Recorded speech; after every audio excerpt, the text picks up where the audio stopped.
Ma'am, হুম, show শুরু হওয়ার আগে আমার একটা প্রবলেম ছিল। আপনার একটু হেল্পের দরকার। বলো।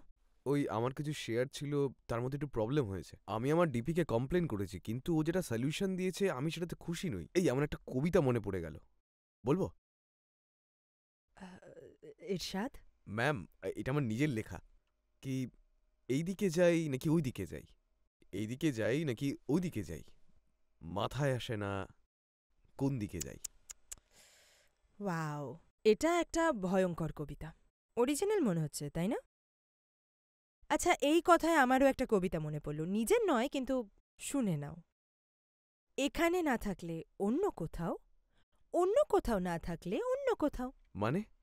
মানে এটার পরেও আরও লেভেল আছে। ডিপোজিটরি বা স্কোরস ওয়েবসাইটে গিয়ে তুমি অভিযোগ করতে পারো। ম্যাম, গিয়েছিলাম কিন্তু মজা পেলাম না। হ্যাঁ, তারপরে তাদের পোর্টালে বা স্মার্ট ওডিআর পোর্টালে যাও, সেখানে গিয়ে তুমি অনলাইনে তোমার বিবাদ শুরু করতে পারো। তুমি কি সেটা করেছো? না। সেটাই তো। ওখানে যাও আর অনলাইনে নিজের ডিসপুট ফাইল করো। আর ওখানেও যদি না হয়? তো ওই একই স্মার্ট ওডিআর পোর্টালে তুমি ই কনসিলেশন বেছে নিতে পারো। আর যদি তাতেও সন্তুষ্ট না হও, তাহলে আরবিট্রেশনের একটা প্রসেস উপলব্ধ আছে। আর এভাবেই ইনভেস্টার্সদের ডিসপিউট সম্পূর্ণরূপে সমাধান হয়ে যায়। ৯০ দিন বা তারও কম সময়ে, সেটাও অনলাইনে। Okay ma'am, thank you. Thanks a lot. আমি তো এসব জানতামই না। স্যার, শুরু করি? হ্যাঁ।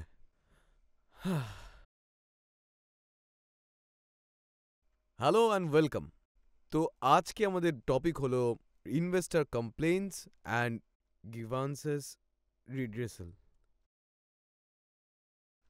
তো আজ আমরা কথা বলবো যারা ইনভেস্টর আছে তাদের যে কমপ্লেইন্সগুলো, ওইগুলো কি করে আমরা, আহ, মানে, স্যার, টপিকটা, সরি স্যার, অন্য টপিক নিয়ে কথা বলা যাবে?